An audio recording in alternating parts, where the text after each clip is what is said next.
हिंदुस्तान कहते हैं।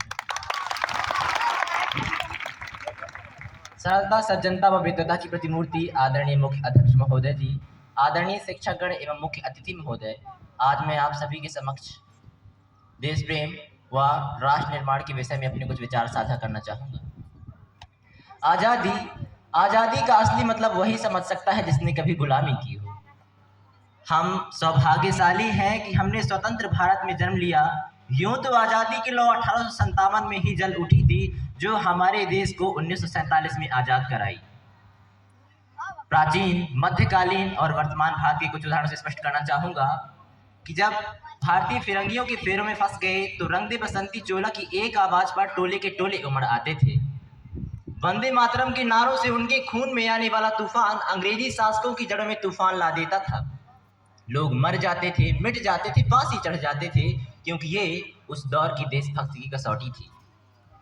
उसके बाद 62, 65 व 71 के युद्धों में अपना सुहाग गवा देने वाली औरत जब उस घर के हालात ये हो जाया करते कि प्यार भी भरपूर गया, मांग का सिंदूर गया, प्यार भी भरपूर गया, मांग का सिंदूर गया, नन्हे नौनिहालों की लंगोटियां चली गईं, छोटी छोटी बेटियों की चोटियां चली गईं, और आपके लिए तो एक आदमी मरा है साहब, मेरे घर की तो रोटियां ही चली गईं, मेरे घर की तो रोटियां ही चली गईं। वाले हालात पैदा हो जाने के बावजूद भी एक माँ अपने बेटे को सरहद पर दुश्मनों की धज्जियां उड़ाने के लिए भेज दिया करती और उसे पत्र लिखा कर भेजा करती कि अम्मा ने लिखा है ये पत्र बड़े चाव से, पुत्र मेरे न घबरा जाना, 1 इंच पीछे न हटना, चाहे इंच इंच कट जाना, चाहे इंच इंच कट जाना। तब पूरा परिवार इस प्रकार अपनी देशभक्ति साबित कर रहा होता था। तब देश बलिदान मांगता था, तब देश लड़ जाने, मिट जाने, फांसी चढ़ जाने को कहता था, किंतु आज देश लड़ जाने को नहीं कहता।